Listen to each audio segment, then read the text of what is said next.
Hello everyone, welcome back to our channel Math Zone with PP. I am Sanjeev Kumar. Today I want to provide you quick revision notes of chapter 19 that is excretory product and their elimination. तो आज हम आपको class 11 की biology की chapter 19 की जानकारी दे रहे हैं जो excretory product and there elimination है। तो आइए स्टार्ट करते हैं अब। तो आइए आज हम क्विक रिवीजन नोट्स क्लास 11 की बायोलॉजी की चैप्टर 19 की जानकारी ले। ये excretory product and there elimination है। Elimination of metabolic waste products from the animal body to regulate the composition of body fluid and tissues is called excretion. हमारे शरीर से जो मेटाबॉलिक वेस्ट है उसका निष्कासन बॉडी के द्वारा जो कंपोजिशन होती है बॉडी फ्लूइड और टिश्यू से, इसे ही हम एक्सक्रीशन कहते हैं। These waste products include ammonia, uric acid, urea, carbon dioxide and ions like sodium plus, potassium plus और chlorine minus and phosphates and sulfate। तो ये वेस्ट प्रोडक्ट जो होते हैं अमोनिया होती है, यूरिक एसिड होती है, यूरिया होती है, कार्बन डाइऑक्साइड होती है और सोडियम, पोटेशियम, क्लोरीन की आयन होती है और फॉस्फेट और सल्फर होती है। Ammonia is the most toxic and uric acid is the least toxic. Ammonia जो है सबसे ज्यादा टॉक्सिक होती है जबकि यूरिक एसिड कम टॉक्सिक होती है। The process of removing ammonia is called ammonotelism. ये प्रोसेस जो अमोनिया को रिमूव करती है उसे हम ammonotelism and organism that excrete ammonia are called ammonotelic. तो वो ऑर्गेनिज्म जो अमोनिया एक्सक्रीट करती है ऐसे ऑर्गेनिज्म को अमोनोटैलिक बोलते हैं। ये बोनी फिशेस हो जाती है, एक्वेटिक एम्फीबियंस एंड इंसेक्ट्स।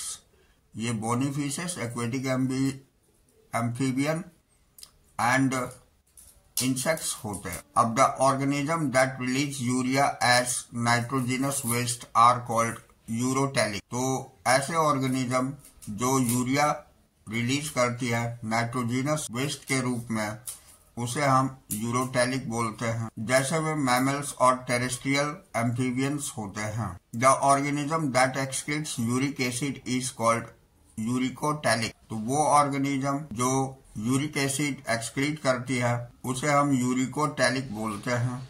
जैसे एग्जाम्पल में रेप्टाइल्स होते हैं, बर्ड्स होते हैं और लैंड स्नेल। अब हम यहाँ एनिमल्स और एक्सक्रीटरी ऑर्गन्स देखते हैं। तो flat worm, some annelids and cephalochordates, इसमें प्रोटोनेफ्रीडिया होती है और फ्लेम सेल्स होती है excretory organs. Earthworm and annelids में नेफ्रीडिया पाई जाती है। इंसेक्ट इंक्लूड कॉकरोच, इसमें मेलपिगियन ट्यूब्यूल्स पाई जाती है। मैमल्स में किडनी होती है। अब हम ह्यूमन एक्सक्रीटरी सिस्टम देखते हैं। तो human excretory system consist of a pair of kidney, a pair of ureters, a urinary bladder, A urethra. यानी ह्यूमन एक्सक्रीटरी सिस्टम के अंतर्गत ये 4 ऑर्गन्स आते हैं, जिसमें पहला पेयर ऑफ किडनी होती है, दूसरा पेयर ऑफ यूरेटर होती है, तीसरा एक यूरिनरी ब्लैडर होती है और चौथा यूरेथ्रा होती है। तो यहाँ इसकी फिगर दिखाई गई। ये एक पेयर ऑफ किडनी है जो पाइप किडनी से अटैच्ड होती है यूरिनरी ब्लैडर में, यूरेटर बोला जाता है। और ये तो यूरिनरी ब्लैडर हो ही गई। यूरेथ्रा लास्ट ओपनिंग होती है जहाँ से यूरिन्स का एक्सक्रीशन होता है। अब हम आते हैं किडनीज में। तो kidneys are reddish brown bean shaped structure situated between last thoracic and lumbar vertebrae. तो किडनी जो है रेडिश ब्राउन बीन शेप की स्ट्रक्चर की जो सिचुएटेड होती है लास्ट थोरेसिक और लंबर वर्टिब्रे के बीच में। Each kidney has a notch on its inner sides called hilum. हर किडनी में नॉच पाई जाती है अंदर की तरफ जिसे हीलियम बोला जाता है। Through which ureter, blood vessels and nerve enters. जिसके द्वारा यूरेटर ब्लड वेसल्स और नर्व एंटर करती है। Inside the hilum has broad funnel shaped space called renal pelvis and projections called calyces. Hilum के अंतर्गत ब्रॉड फनल शेप की space पाई जाती है जिसे हम रीनल पेल्विस बोलते हैं, और जो प्रोजेक्शंस पाई जाती है उसे हम कैलिसेस बोलते हैं। अब inside the kidney are 2 zones. किडनी के अंतर्गत 2 जोन होते हैं, outer cortex and inner medulla. बाहर की तरफ जो होती है वो कॉर्टेक्स होती है और अंदर की तरफ मेडुला होती है। Medulla is divided into medullary pyramids projecting into calyx. Medulla जो है ये डिवाइडेड होती है मेडुलरी पिरामिड्स के रूप में जो प्रोजेक्ट करती है कैलिक्स में। Cortex extends between medullary pyramids as renal column called column of Bertini। Cortex जो है ये extend होती है medulla pyramids और renal column के बीच, जिसे हम column of Bertini बोलते हैं। The functional unit of kidney is nephron। Functional unit kidney की nephron होती है। Each kidney contains about 1 million nephron। प्रत्येक किडनी में लगभग 1 मिलियन नेफ्रॉन होती है। अब each nephron has 2 parts, the glomerulus and renal tubules। प्रत्येक नेफ्रॉन में 2 पार्ट्स होते हैं, एक होता है ग्लोमेरुलस और दूसरा होता है रीनल ट्यूब्यूल्स।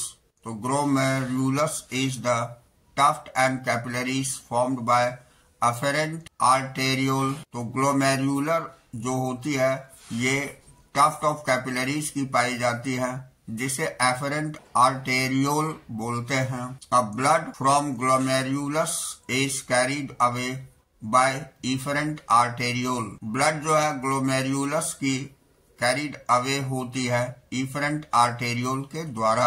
अब renal tubules start with बोमेंस capsule. Renal tubule जो है ये स्टार्ट होती है बोमेंस कैप्सूल के द्वारा, continue with tubular part divided into proximal convoluted tubules. ये कंटिन्यू होती है ट्यूबुलर पार्ट में जो डिवाइड करती है प्रॉक्सिमल कन्वोल्यूटेड ट्यूब्यूल्स के रूप में, हैनलिस लूप के रूप में, एंड डिस्टल कॉन्वोल्यूटेड ट्यूब्यूल और डिस्टल कॉन्वोल्यूटेड ट्यूब्यूल्स के रूप में। यहाँ आपको नेफ्रीडिया दिखाया गया है, इसके अंतर्गत सारे पार्ट्स दिखाए गए हैं। ये हैनलिस लूप कहलाती है, ये ग्लोमेरुलस कहलाती है, ये बोमेंस कैप्सूल है। ये सारी आप डिटेल्स में देख सकते हैं। अब नेक्स्ट पॉइंट, मल्पिगियन ट्यूब्यूल्स। अब malpighian tubules PCT and DCT of nephron are situated in cortical region where as loop as Henle's into medulla। Malpighian tubules जो होती है वो PCT और DCT नेफ्रॉन से बनी होती है, जो सिचुएटेड होती है कॉर्टिकल रीजन में, जहां हैनलेस लूप मेडुला के अंतर्गत पाई जाती है। अब हम जक्स्टा मेडुलर नेफ्रॉन और कॉर्टिकल नेफ्रॉन के बीच में डिफरेंस देखते हैं। जक्स्टा मेडुलरी नेफ्रॉन जो होती है, इसमें पहला पॉइंट होता है loop of Henle's is short and extended only a little into medulla. तो हैनलिस लूप जो होती है ये शॉर्ट होती है और ये एक्सटेंडेड होती है लिटिल मेडुला में। दूसरा पॉइंट होता है the glomeruli lie close to inner margin of the cortex. यानी ग्लोमेरुली जो होती है इनर मार्जिनल कॉर्टेक्स के रूप में क्लोज होती है। ग्लोमेरुली क्लोज होती है इनर मार्जिन कॉर्टेक्स की। अब यहाँ कॉर्टिकल नेफ्रॉन देखते हैं तो loop of Henle's are very long and extended deep into medulla. यहाँ हैनलिस लूप जो होती है बहुत ही लंबी होती है और ये मेडुला में धसी हुई पाई जाती है। दूसरा पॉइंट है the glomeruli lie in the outer cortex. यानी ग्लोमेरुली जो होती है वो आउटर कॉर्टेक्स में पाई जाती है। अब हम देखते हैं यूरिन फॉर्मेशन। तो यूरिन फॉर्मेशन में फर्स्ट स्टेप होती है ग्लोमेरुलर फिल्टरेशन, यानी फिल्टरेशन ऑफ ब्लड बाय ग्लोमेरुल्स। ग्लोमेरुल्स के द्वारा ब्लड की फिल्टरेशन होती है, जिसे हम ग्लोमेरुलर फिल्टरेशन कहते हैं। सेकंड स्टेप रीअब्जॉर्प्शन है। इसमें रीअब्जॉर्प्शन बाय रीनल ट्यूब्यूल्स, यानी रीनल ट्यूब्यूल्स के द्वारा रीअब्जॉर्प्शन होती है, ये सेकंड स्टेप। और थर्ड स्टेप सेक्रीशन है। तो tubular cells secretes H+, K+ ammonia into filtrate, यानी ट्यूबुलर सेल जो है ये सेक्रीट करती है हाइड्रोजन आयन को, पोटेशियम आयन को और अमोनिया को फिल्ट्रेट में। तो इस तरह ये सेक्रीशन थर्ड स्टेप है। कहने का मतलब हो गया कि यूरिन फॉर्मेशन हमारी 3 स्टेप्स में होती है। Next point, glomerular capillaries. Blood pressure cause filtration of blood through 3 layer endothelium of glomerular blood vessels, epithelium of Bowman's capsule and basement layer between 2 membranes as ultrafiltration। Blood pressure जो है filtration के कारण होती है। Blood 3 layer की endothelium of glomerular blood vessel, epithelium और Bowman capsule के द्वारा होती है। बेसमेंट लेयर जिसमें पाई जाती है 2 मेम्ब्रेन की, जिसको हम अल्ट्रा फिल्ट्रेशन बोलते हैं, इसके थ्रू होती है। The amount of filtrate formed by kidneys as per minute is called glomerular filtration rate. The amount of filtrate formed by kidney per minute is called glomerular filtration rate, जिसको GFR बोलते हैं, which is 125 ml per minute. यानी filtrate जो form करती है kidney के अंतर्गत प्रति मिनट, वो ग्लोमेरुलर फिल्ट्रेशन रेट के थ्रू होती है, जो कि 125 ml पर मिनट होती है। Next point, glomerular filtration rate is controlled by juxta glomerular apparatus, जिसको JGA के द्वारा कंट्रोल्ड होती है। ये ग्लोमेरुलर फिल्ट्रेशन रेट कंट्रोल्ड होती है जक्स्टा ग्लोमेरुलर एपरेटस के द्वारा, जिसे हम शॉर्ट फॉर्म में JGA बोलते हैं। नेक्स्ट पॉइंट,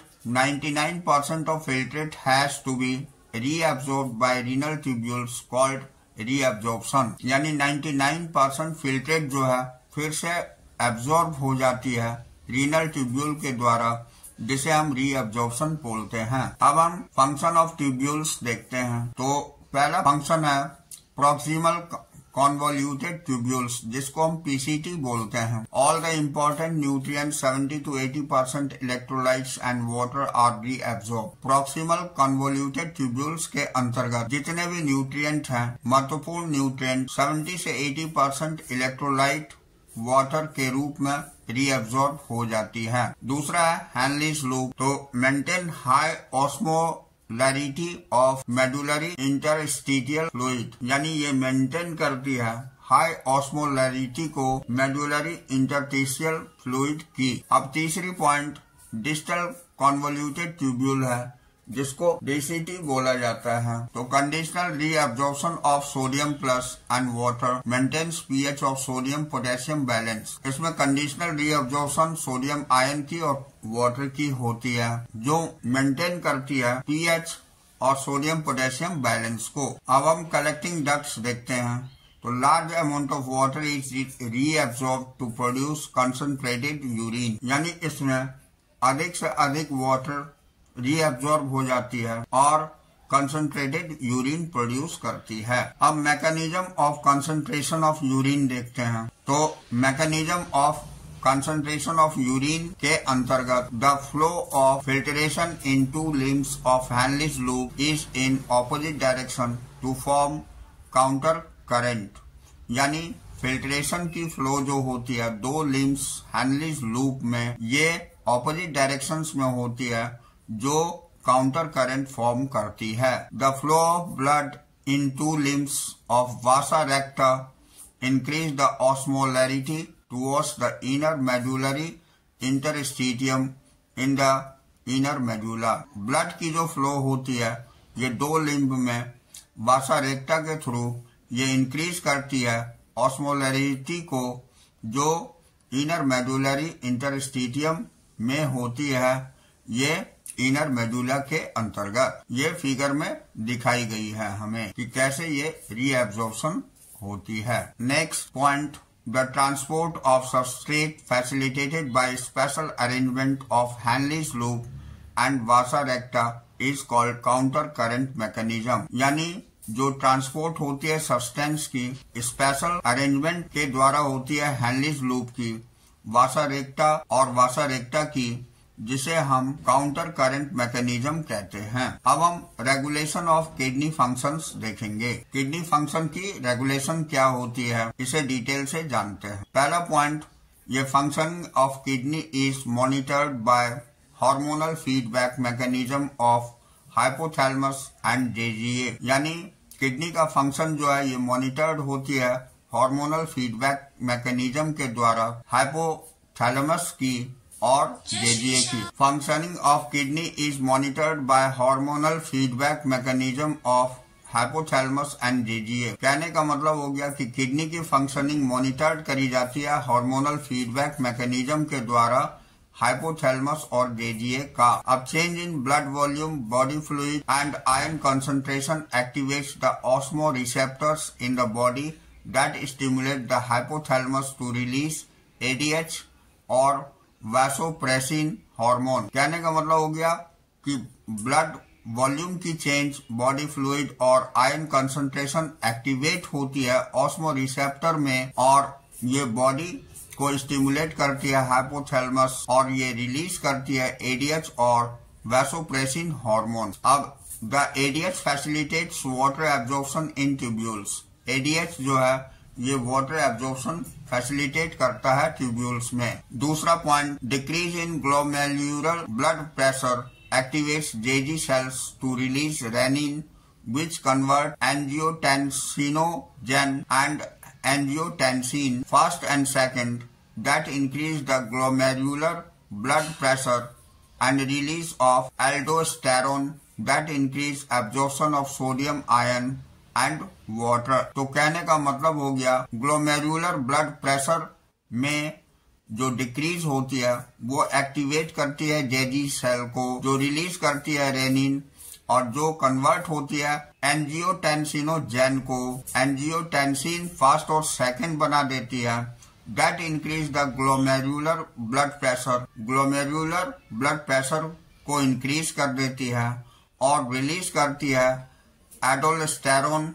एडोलेस्टेरोन को जो इंक्रीज एब्जॉर्प्शन सोडियम आयन और वाटर में हो जाती है। अब हम मैचुरेशन देखते हैं। तो the process of expulsion of urine from the urinary bladder is called maturation. तो मैचुरेशन जो प्रोसेस होती है ये एक्सपल्शन होती है यूरिन की यूरिनरी ब्लैडर के द्वारा, यानी यूरिनरी ब्लैडर से मैचुरेशन बोलते हैं। The neural mechanism that causes it is called maturation reflex. ये न्यूरल मैकेनिज्म होती है जो मैचुरेशन रिफ्लेक्स के कारण होती है। Urine formed nephron is stored in urinary bladder till the voluntary signals is given by CNS. Neural mechanism cause होती है, मैचुरेशन रिफ्लेक्स बोलते हैं। यूरिन फॉर्म होती है नेफ्रॉन में जो स्टोर्ड होती है यूरिनरी ब्लैडर में और ये तब तक होती है जब तक कि वॉलंटरी सिग्नल सीएनएस के द्वारा नहीं मिल जाती है। तो this initiates the contraction of smooth muscles, जिसमें शुरुआत हो जाती है स्मूथ मसल की कॉन्ट्रैक्शन होना ऑफ ब्लैडर की and simultaneous relaxation of the urethral sphincters causes the release of urine. और इसी प्रकार से रिलैक्सेशन होती है यूरेथ्रल स्फिंक्टर के द्वारा, जिसके कारण यूरिन रिलीज होती है। नेक्स्ट हम पॉइंट देखते हैं। Lungs, liver and skin also play important role in process of excretion. Lungs remove CO2 and water. Liver eliminate bile containing substance like bilirubin, biliverdin. यानी लंग्स, लीवर और skin ये भी एक इम्पोर्टेंट रोल अदा करती है एक्सक्रीशन प्रोसेस में। Lungs remove करती है CO2 और वाटर को, जबकि लीवर से बाइल कंटेनिंग सब्सटेंस बाइलीरुबिन और बाइलीवर्डिन निकलती है। Sweat glands remove NaCl। Sweat glands जो है ये NaCl रिमूव करती है। Small amount of urea and lactic acids sebaceous glands excrete sterol and hydrocarbons and waxes। Sweat gland से जो है सोडियम क्लोराइड निकलती है, जबकि बहुत ही कम मात्रा में यूरिया और लैक्टिक एसिड निकलती है। सेबेशियस ग्लैंड एक्सक्रीट करती है स्टेरोल को, हाइड्रोकार्बन को और वैक्सेस को। अब हम डिसऑर्डर ऑफ एक्सक्रीटरी सिस्टम देखते हैं। पहला है uraemia. There is high concentration of non protein nitrogen, यहाँ urea, uric acid, creatinine etcetera है। Urea can be removed by haemodialysis, यानी यूरेमिया जो होती है यह high concentration non protein nitrogen की होती है। Uraemia, there is high concentration of non protein nitrogen. Uraemia में high concentration non protein nitrogen होती है। यूरिया, यूरिक एसिड, क्रिएटिनिन, जिसके अंतर्गत यूरिया, यूरिक एसिड और क्रिएटिनिन पाई जाती है। Urea can be removed by hemodialysis. Urea जो है हेमोडायलिसिस के द्वारा रिमूव होती है। दूसरा होता है रीनल फेल्योर। तो renal failure also known as kidney failure, ये किडनी फेल्योर भी कही जाती है। Where glomerular filtration is ceased and both kidney stop working, जहाँ ग्लोमेरुलर फिल्ट्रेशन जो है ये बंद हो जाती है, जिससे कि दोनों किडनी काम करना बंद कर देता है। अब kidney transplant is the ultimate method of correction of acute kidney failure. Kidney transplant जो है ये एक अल्टीमेट मेथड होती है एक्यूट किडनी फेल्योर को करेक्ट करने के लिए। तीसरा पॉइंट रीनल कैलकुलाई है। तो फॉर्मेशन ऑफ स्टोन और insoluble mass of crystallised salt form with in the kidney. अगर किडनी के अंतर्गत स्टोन बन जाती है या इनसोल्यूबल मास क्रिस्टलाइज्ड साल्ट की बनती है, उसे ही हम रीनल कैलकुलाई बोलते हैं, जिसे शुद्ध हिंदी में पथरी बोली जाती है। ग्लोमेरुलोनेफ्राइटिस ब्राइट्स डिजीज कहलाती है। Inflammation of glomeruli of kidney due to entry of protein और red blood corpuscles into filtrate due to injury, यानी इसमें ग्लोमेरुलाई की इन्फ्लेशन हो जाती है किडनी का एंट्री, जिससे एंट्री हो जाती है प्रोटीन और आरबीसी का इनटू द फिल्ट्रेट के रूप में ड्यू टू इंजुरी, ये इंजुरी के कारण होती है। इसे हम ग्लोमेरुलोनेफ्राइटिस बोलते हैं, जो ब्राइट्स डिजीज कही जाती है। तो यहाँ हमारी क्लास समाप्त होती है। That's all for today. तो next day we will meet again on the next class.